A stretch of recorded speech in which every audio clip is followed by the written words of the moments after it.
ಕುರ್ಚಿ ಕಿತ್ತಾಟದ ನಡುವೆ ತಂದೆ ಅಧಿಕಾರವನ್ನ ಉಳಿಸಲು ಯತೀಂದ್ರ ಸಿದ್ದರಾಮಯ್ಯ ಈಗ ಹೊಸ ಅಸ್ತ್ರವನ್ನ ಪ್ರಯೋಗಿಸಿದ್ದಾರೆ.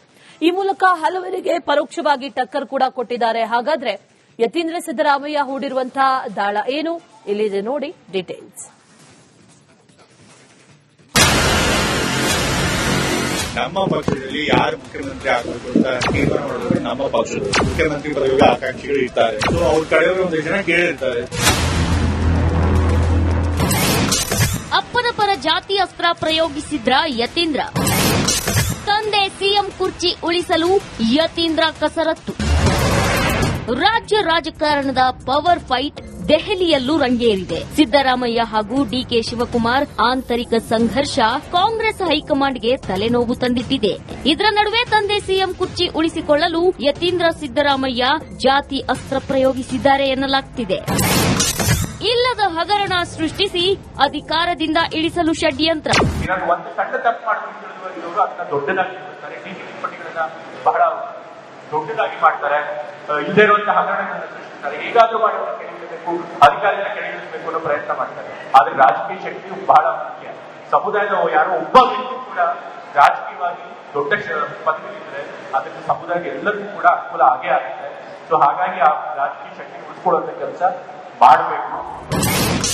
ಸಿದ್ದರಾಮಯ್ಯರ ಪರ ನೀವು ಯಾವಾಗಲೂ ನಿಂತಿದ್ದೀರಿ. ರಾಜಕೀಯ ಶಕ್ತಿ ಬರಬೇಕು ಅಂತಂದ್ರೆ ಏನಪ್ಪಾ ಅಂತಂದ್ರೆ ನಾವೆಲ್ಲ ಒಗ್ಗಟ್ಟಾಗಿ ಯಾರು ಸಮುದಾಯದ ಪರವಾಗಿ ಕೆಲಸ ಮಾಡ್ತಾರೆ, ಯಾರು ಪ್ರಾಮಾಣಿಕವಾಗಿ ಸಮುದಾಯದ ಉದ್ಧಾರ ಮಾಡುವಂತ ಕೆಲಸ ಮಾಡ್ತಾರೆ ಅಂತ ನಾಯಕರಿಗೆ ಅವರಿಗೆ ಯಾವತ್ತೂ ಕೂಡ ಬೆಂಬಲ ಕೊಡಬೇಕು. ನಮ್ಮ ಸಮುದಾಯದವರು ಬರೀ ನಮ್ಮ ಸಮುದಾಯದವರು ಮಾತ್ರ ಅಲ್ಲ, ಹಿಂದುಳಿದ ವರ್ಗದವರು, ಅಲ್ಪಸಂಖ್ಯಾತರು ಎಲ್ಲರೂ ಕೂಡ ಸಿದ್ದರಾಮಯ್ಯ ಅವರಿಗೆ ಅವ್ರು ಒಳ್ಳೆ ಕೆಲಸ ಮಾಡ್ತಾರೆ ಅಂತ ಹೇಳಿ, ಹಿಂದುಳಿದ ವರ್ಗದವ್ರ ಪರವಾಗಿ ಕೆಲಸ ಮಾಡ್ತಾರೆ ಅಂತ ಹೇಳಿ, ಅವಕಾಶ ವಂಚಿತರ ಪರವಾಗಿ ಕೆಲಸ ಮಾಡ್ತಾರೆ ಅಂತ ಹೇಳಿ ನೀವೆಲ್ಲ ಯಾವತ್ತೂ ಕೂಡ ಒಗ್ಗಟ್ಟಾಗಿ ಅವ್ರು ಬೆನ್ನಿಂದ ಇದ್ದು ಅವ್ರು ಯಾವಾಗಲೂ ಕೂಡ ಆಶೀರ್ವಾದ ಮಾಡ್ಕೊಂಡು ಬಂದಿದ್ದೀರಿ. ಅದಕ್ಕೆ ನಾನು ಯಾವಾಗಲೂ ಕೂಡ ಕೃತಜ್ಞತೆಯಿಂದ ನಮ್ಮ ಸಮುದಾಯದವರಿಗೆ ಮತ್ತೆ ಎಲ್ಲ ಹಿಂದುಳಿದ ವರ್ಗದವರಿಗೆ, ಅವಕಾಶ ಶೋಷಿತ ವರ್ಗದವರಿಗೆ ತಿಳಿಸೋದಕ್ಕೆ ಇಷ್ಟಪಡ್ತೀನಿ. ದಲಿತ ವರ್ಗದವರು ಈವರೆಗೆ ಸಿಎಂ ಆಗಿಯೇ ಇಲ್ಲ. ಆದ್ರೆ ರಾಜಕೀಯ ಶಕ್ತಿ ಪಡ್ಕೊಂಡು ಅದನ್ನ ದಕ್ಕಿಸ್ಕೊಳ್ಳೋದು ಕೂಡ ಸುಲಭ ಅಲ್ಲ. ಇವಾಗ ಒಬ್ಬ ಹಿಂದುಳಿದ ವರ್ಗದವರು ಏನಾದ್ರು ಮುಖ್ಯಮಂತ್ರಿ ಅಥವಾ ದೊಡ್ಡ ಸ್ಥಾನ ಪಡ್ಕೊಂಡು ಬಂದ್ರೆ ಅದು ಉಳ್ಕೊಳ್ಳೋದು ಬಹಳ ಕಷ್ಟ. ಇವಾಗ ನೋಡಿ, ರಾಜ್ಯದಲ್ಲಿ ಸುಮಾರು 23 ಜನ ಮುಖ್ಯಮಂತ್ರಿಗಳು ಹೋಗಿದ್ದಾರೆ. 23 ಜನ ಮುಖ್ಯಮಂತ್ರಿಗಳಲ್ಲಿ ಹಿಂದುಳಿದ ವರ್ಗದವರು ಯಾರಪ್ಪ ಅಂತಂದ್ರೆ ಬರೀ 5 ಜನ. ಬರೀ 5 ಜನ ಹಿಂದುಳಿದವರು ಮಾತ್ರ ಮುಖ್ಯಮಂತ್ರಿಗಳಾಗಿರೋದು. ದಲಿತ ವರ್ಗದವರಂತೂ ಯಾರು ಕೂಡ ಮುಖ್ಯಮಂತ್ರಿಗಳಾಗೇ ಇಲ್ಲ. ಕಾಂಗ್ರೆಸ್ ಆಂತರಿಕ ಗೊಂದಲಗಳ ನಡುವೆ ಯತೀಂದ್ರ ತಂದೆಯ ಸಿಎಂ ಕುರ್ಚಿ ಉಳಿಸಲು ಕಸರತ್ತು ಆರಂಭಿಸಿದ್ದು ದಲಿತ ಸಿಎಂ ಅಸ್ತ್ರವನ್ನ ಪ್ರಯೋಗಿಸಿದ್ದಾರೆ. Bureau report, republic Kannada. ಕುರ್ಚಿ ಕಿತ್ತಾಟದ ನಡುವೆ ತಂದೆ ಅಧಿಕಾರವನ್ನ ಉಳಿಸಲು ಯತೀಂದ್ರ ಸಿದ್ದರಾಮಯ್ಯ ಈಗ ಹೊಸ ಅಸ್ತ್ರವನ್ನ ಪ್ರಯೋಗಿಸಿದ್ದಾರೆ. ಈ ಮೂಲಕ ಹಲವರಿಗೆ ಪರೋಕ್ಷವಾಗಿ ಟಕ್ಕರ್ ಕೂಡ ಕೊಟ್ಟಿದ್ದಾರೆ. ಹಾಗಾದ್ರೆ ಯತೀಂದ್ರ ಸಿದ್ದರಾಮಯ್ಯ ಹೂಡಿರುವಂತಹ ದಾಳ ಏನು? ಇಲ್ಲಿದೆ ನೋಡಿ ಡೀಟೇಲ್ಸ್.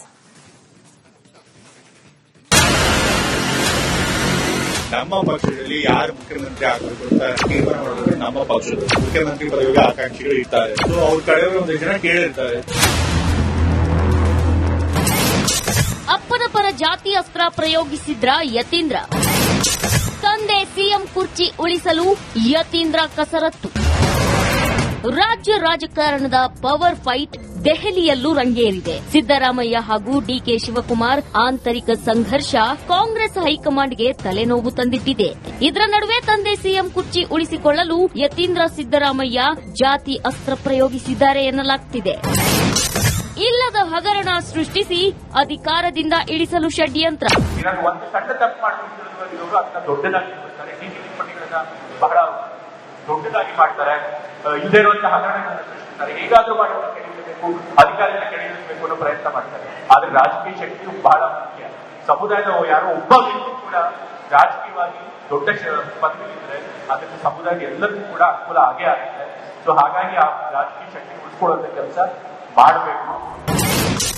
ಸಿದ್ದರಾಮಯ್ಯರ ಪರ ನೀವು ಯಾವಾಗಲೂ ನಿಂತಿದ್ದೀರಿ. ರಾಜಕೀಯ ಶಕ್ತಿ ಬರಬೇಕು ಅಂತಂದ್ರೆ ಏನಪ್ಪಾ ಅಂತಂದ್ರೆ ನಾವೆಲ್ಲ ಒಗ್ಗಟ್ಟಾಗಿ ಯಾರು ಸಮುದಾಯದ ಪರವಾಗಿ ಕೆಲಸ ಮಾಡ್ತಾರೆ, ಯಾರು ಪ್ರಾಮಾಣಿಕವಾಗಿ ಸಮುದಾಯದ ಉದ್ಧಾರ ಮಾಡುವಂತ ಕೆಲಸ ಕೆಲಸ ಮಾಡ್ತಾರೆ ಅಂತ ನಾಯಕರಿಗೆ ಅವರಿಗೆ ಯಾವತ್ತೂ ಕೂಡ ಬೆಂಬಲ ಕೊಡಬೇಕು. ನಮ್ಮ ಸಮುದಾಯದವರು ಬರೀ ನಮ್ಮ ಸಮುದಾಯದವರು ಮಾತ್ರ ಅಲ್ಲ, ಹಿಂದುಳಿದ ವರ್ಗದವರು, ಅಲ್ಪಸಂಖ್ಯಾತರು ಎಲ್ಲರೂ ಕೂಡ ಸಿದ್ದರಾಮಯ್ಯ ಅವರಿಗೆ ಅವ್ರು ಒಳ್ಳೆ ಕೆಲಸ ಮಾಡ್ತಾರೆ ಅಂತ ಹೇಳಿ, ಹಿಂದುಳಿದ ವರ್ಗದವ್ರ ಪರವಾಗಿ ಕೆಲಸ ಮಾಡ್ತಾರೆ ಅಂತ ಹೇಳಿ, ಅವಕಾಶ ವಂಚಿತರ ಪರವಾಗಿ ಕೆಲಸ ಮಾಡ್ತಾರೆ ಅಂತ ಹೇಳಿ ನೀವೆಲ್ಲ ಯಾವತ್ತೂ ಕೂಡ ಒಗ್ಗಟ್ಟಾಗಿ ಅವ್ರು ಬೆನ್ನಿಂದ ನಿಂತು ಅವ್ರು ಯಾವಾಗಲೂ ಕೂಡ ಆಶೀರ್ವಾದ ಮಾಡ್ಕೊಂಡು ಬಂದಿದ್ದೀರಿ.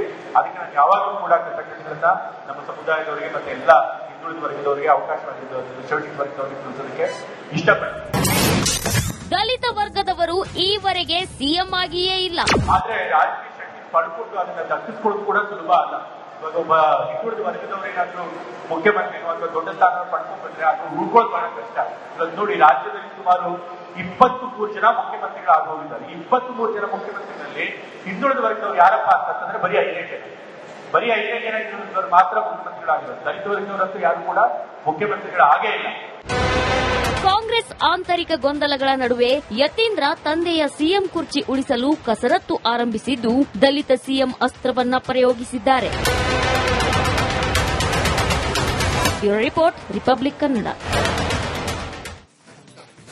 ಕುರ್ಚಿ ಕಿತ್ತಾಟದ ನಡುವೆ ತಂದೆ ಅಧಿಕಾರವನ್ನ ಉಳಿಸಲು ಯತೀಂದ್ರ ಸಿದ್ದರಾಮಯ್ಯ ಈಗ ಹೊಸ ಅಸ್ತ್ರವನ್ನ ಪ್ರಯೋಗಿಸಿದ್ದಾರೆ. ಈ ಮೂಲಕ ಹಲವರಿಗೆ ಪರೋಕ್ಷವಾಗಿ ಟಕ್ಕರ್ ಕೂಡ ಕೊಟ್ಟಿದ್ದಾರೆ. ಹಾಗಾದ್ರೆ ಯತೀಂದ್ರ ಸಿದ್ದರಾಮಯ್ಯ ಹೂಡಿರುವಂತಹ ದಾಳ ಏನು? ಇಲ್ಲಿದೆ ನೋಡಿ ಡೀಟೇಲ್ಸ್. ನಮ್ಮ ಪಕ್ಷದಲ್ಲಿ ಯಾರು ಮುಖ್ಯಮಂತ್ರಿ ಆಗಬೇಕು ಅಂತ ತೀರ್ಮಾನ ಮಾಡೋದು ನಮ್ಮ ಪಕ್ಷದ ಮುಖ್ಯಮಂತ್ರಿ ಪದವಿಗೆ ಆಕಾಂಕ್ಷಿಗಳು ಇರ್ತಾರೆ. ಸೊ ಅವ್ರ ಕಡೆಯವರು ಒಂದಿಷ್ಟು ಜನ ಕೇಳಿರ್ತಾರೆ. ಅಪ್ಪನ ಪರ ಜಾತಿ ಅಸ್ತ್ರ ಪ್ರಯೋಗಿಸಿದ್ರ ಯತೀಂದ್ರ. ತಂದೆ ಸಿಎಂ ಕುರ್ಚಿ ಉಳಿಸಲು ಯತೀಂದ್ರ ಕಸರತ್ತು. ರಾಜ್ಯ ರಾಜಕಾರಣದ ಪವರ್ ಫೈಟ್ ದೆಹಲಿಯಲ್ಲೂ ರಂಗೇರಿದೆ. ಸಿದ್ದರಾಮಯ್ಯ ಹಾಗೂ ಡಿಕೆ ಶಿವಕುಮಾರ್ ಆಂತರಿಕ ಸಂಘರ್ಷ ಕಾಂಗ್ರೆಸ್ ಹೈಕಮಾಂಡ್ಗೆ ತಲೆನೋವು ತಂದಿಟ್ಟಿದೆ. ಇದರ ನಡುವೆ ತಂದೆ ಸಿಎಂ ಕುರ್ಚಿ ಉಳಿಸಿಕೊಳ್ಳಲು ಯತೀಂದ್ರ ಸಿದ್ದರಾಮಯ್ಯ ಜಾತಿ ಅಸ್ತ್ರ ಪ್ರಯೋಗಿಸಿದ್ದಾರೆ ಎನ್ನಲಾಗ್ತಿದೆ. ಇಲ್ಲದ ಹಗರಣ ಸೃಷ್ಟಿಸಿ ಅಧಿಕಾರದಿಂದ ಇಳಿಸಲು ಷಡ್ಯಂತ್ರ. ಒಂದು ಸಣ್ಣ ತಪ್ಪು ಮಾಡ್ಕೊಂಡು ಅದನ್ನ ದೊಡ್ಡದಾಗಿ ಮಾಡ್ತಾರೆ. ನೀತಿ ಟಿಪ್ಪಣಿಗಳನ್ನ ಬಹಳ ದೊಡ್ಡದಾಗಿ ಮಾಡ್ತಾರೆ. ಇಲ್ಲದೇ ಇರುವಂತಹ ಹಗರಣಗಳನ್ನು ಸೃಷ್ಟಿಸ್ತಾರೆ. ಹೇಗಾದ್ರೂ ಮಾಡೋದನ್ನ ಕೆಳಗಿಳಿಸಬೇಕು, ಅಧಿಕಾರಿಗಳನ್ನ ಕೆಳಗಿಳಿಸಬೇಕು ಅನ್ನೋ ಪ್ರಯತ್ನ ಮಾಡ್ತಾರೆ. ಆದ್ರೆ ರಾಜಕೀಯ ಶಕ್ತಿಯು ಬಹಳ ಮುಖ್ಯ. ಸಮುದಾಯದ ಯಾರೋ ಒಬ್ಬ ವ್ಯಕ್ತಿ ಕೂಡ ರಾಜಕೀಯವಾಗಿ ದೊಡ್ಡ ಪದವಿಲಿದ್ರೆ ಅದಕ್ಕೆ ಸಮುದಾಯ ಎಲ್ಲರಿಗೂ ಕೂಡ ಅನುಕೂಲ ಆಗೇ ಆಗುತ್ತೆ. ಸೊ ಹಾಗಾಗಿ ಆ ರಾಜಕೀಯ ಶಕ್ತಿ ಉಳಿಸ್ಕೊಳ್ಳುವಂತ ಕೆಲಸ ಮಾಡಬೇಕು. ಸಿದ್ದರಾಮಯ್ಯರ ಪರ ನೀವು ಯಾವಾಗಲೂ ನಿಂತಿದ್ದೀರಿ. ರಾಜಕೀಯ ಶಕ್ತಿ ಬರಬೇಕು ಅಂತಂದ್ರೆ ಏನಪ್ಪಾ ಅಂತಂದ್ರೆ ನಾವೆಲ್ಲ ಒಗ್ಗಟ್ಟಾಗಿ ಯಾರು ಸಮುದಾಯದ ಪರವಾಗಿ ಕೆಲಸ ಮಾಡ್ತಾರೆ, ಯಾರು ಪ್ರಾಮಾಣಿಕವಾಗಿ ಸಮುದಾಯನ ಉದ್ಧಾರ ಮಾಡುವಂತ ಕೆಲಸ ಮಾಡ್ತಾರೆ ಅಂತ ನಾಯಕರಿಗೆ ಅವರಿಗೆ ಯಾವತ್ತೂ ಕೂಡ ಬೆಂಬಲ ಕೊಡಬೇಕು. ನಮ್ಮ ಸಮುದಾಯದವರು ಬರೀ ನಮ್ಮ ಸಮುದಾಯದವರು ಮಾತ್ರ ಅಲ್ಲ, ಹಿಂದುಳಿದ ವರ್ಗದವರು, ಅಲ್ಪಸಂಖ್ಯಾತರು ಎಲ್ಲರೂ ಕೂಡ ಸಿದ್ದರಾಮಯ್ಯ ಅವರಿಗೆ ಅವ್ರು ಒಳ್ಳೆ ಕೆಲಸ ಮಾಡ್ತಾರೆ ಅಂತ ಹೇಳಿ, ಹಿಂದುಳಿದ ವರ್ಗದವ್ರ ಪರವಾಗಿ ಕೆಲಸ ಮಾಡ್ತಾರೆ ಅಂತ ಹೇಳಿ, ಅವಕಾಶ ವಂಚಿತರ ಪರವಾಗಿ ಕೆಲಸ ಮಾಡ್ತಾರೆ ಅಂತ ಹೇಳಿ ನೀವೆಲ್ಲ ಯಾವತ್ತೂ ಕೂಡ ಒಗ್ಗಟ್ಟಾಗಿ ಅವ್ರು ಬೆನ್ನಿಂದ ನಿಂತು ಅವ್ರು ಯಾವಾಗಲೂ ಕೂಡ ಆಶೀರ್ವಾದ ಮಾಡ್ಕೊಂಡು ಬಂದಿದ್ದೀರಿ. ಅದಕ್ಕೆ ನಾನು ಯಾವಾಗಲೂ ಕೂಡ ಕೃತಜ್ಞತೆಗಳನ್ನ ನಮ್ಮ ಸಮುದಾಯದವರಿಗೆ ಮತ್ತೆ ಎಲ್ಲ ಹಿಂದುಳಿದ ವರ್ಗದವರಿಗೆ, ಅವಕಾಶ ಶೋಷಿತ ವರ್ಗದವರಿಗೆ ತಿಳಿಸೋದಕ್ಕೆ ಇಷ್ಟಪಡ್ತೀನಿ. ದಲಿತ ವರ್ಗದವರು ಈವರೆಗೆ ಸಿಎಂ ಆಗಿಯೇ ಇಲ್ಲ. ಆದ್ರೆ ರಾಜಕೀಯ ಶಕ್ತಿ ಪಡ್ಕೊಂಡು ಅದನ್ನ ದಕ್ಕಿಸ್ಕೊಳ್ಳೋದು ಕೂಡ ಸುಲಭ ಅಲ್ಲ. ಇವಾಗ ಒಬ್ಬ ಹಿಂದುಳಿದ ವರ್ಗದವರೇನಾದ್ರೂ ಮುಖ್ಯಮಂತ್ರಿ ಅಥವಾ ದೊಡ್ಡ ಸ್ಥಾನ ಪಡ್ಕೊಂಡು ಬಂದ್ರೆ ಅದು ಉಳ್ಕೊಳ್ಳೋದು ಬಹಳ ಕಷ್ಟ. ಇವಾಗ ನೋಡಿ, ರಾಜ್ಯದಲ್ಲಿ ಸುಮಾರು 23 ಜನ ಮುಖ್ಯಮಂತ್ರಿಗಳಾಗೋಗಿದ್ದಾರೆ. 23 ಜನ ಮುಖ್ಯಮಂತ್ರಿಗಳಲ್ಲಿ ಹಿಂದುಳಿದ ವರ್ಗದವ್ರು ಯಾರಪ್ಪ ಅಂತಂದ್ರೆ ಬರೀ 5 ಜನ. ಬರೀ 5 ಜನ ಹಿಂದುಳಿದವರು ಮಾತ್ರ ಮುಖ್ಯಮಂತ್ರಿಗಳಾಗಿದ್ದಾರೆ. ದಲಿತ ವರ್ಗದವರಂತೂ ಯಾರು ಕೂಡ ಮುಖ್ಯಮಂತ್ರಿಗಳಾಗೇ ಇಲ್ಲ. ಕಾಂಗ್ರೆಸ್ ಆಂತರಿಕ ಗೊಂದಲಗಳ ನಡುವೆ ಯತೀಂದ್ರ ತಂದೆಯ ಸಿಎಂ ಕುರ್ಚಿ ಉಳಿಸಲು ಕಸರತ್ತು ಆರಂಭಿಸಿದ್ದು, ದಲಿತ ಸಿಎಂ ಅಸ್ತ್ರವನ್ನ ಪ್ರಯೋಗಿಸಿದ್ದಾರೆ. Bureau report, republic Kannada.